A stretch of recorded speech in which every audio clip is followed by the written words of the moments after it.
Greetings and bienvenue.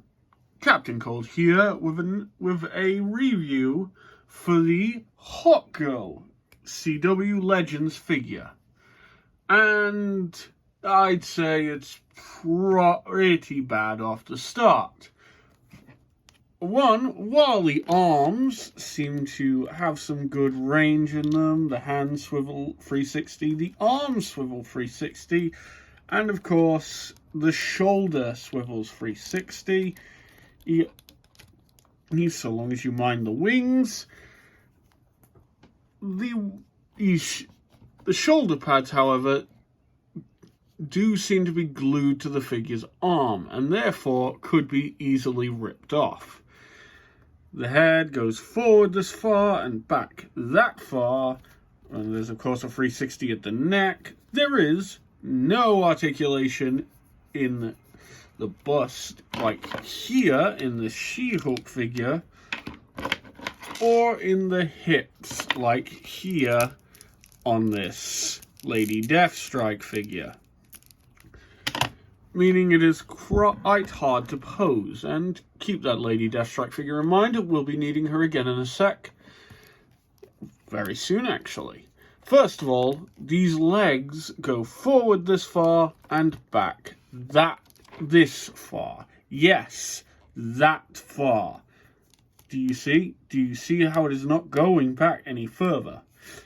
And there is also a chip here. But this figure was pre-owned, so I'm not really docking it points for that. If this was brand new and I just got it out of the box, it would certainly dock it some points. Not that I use a point buy system. This thing here, the mace, Ira's typical weapon, is tiny and feels ineffective. Imagine if she flew at you swinging this thing around. I'm 90% sure you could simply tilt your neck back and not fear anything. Now, the knees bent down like that, and then again, thanks to the dual-sided joint, the boots are 360, but the boots themselves are heeled, which, as any woman can tell you, make it hard to stand, and they have no pegs like our Lady Deathstrike figure here does. Those pegs are to make it easier for characters to stand on things like this. Hawkgirl has trouble standing as it is, thanks to both her wingspan pulling her down and the lack of solid footwear. The legs also seem to have trouble separating quite a lot, making it hard for her to get a wide stand. Do I believe you should buy this Hawkgirl figure?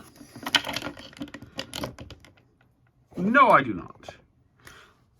Unless you're absolutely enamored with this version of the character, I do not believe you should buy her now. There's just too much about her.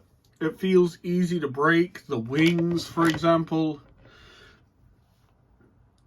and the mace, the legs, the shoulder pads, and honestly, I don't even think the costume really looks all that great.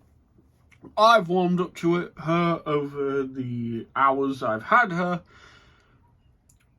but I get easily attached. So I think that for this Hawkgirl, you should skip her today.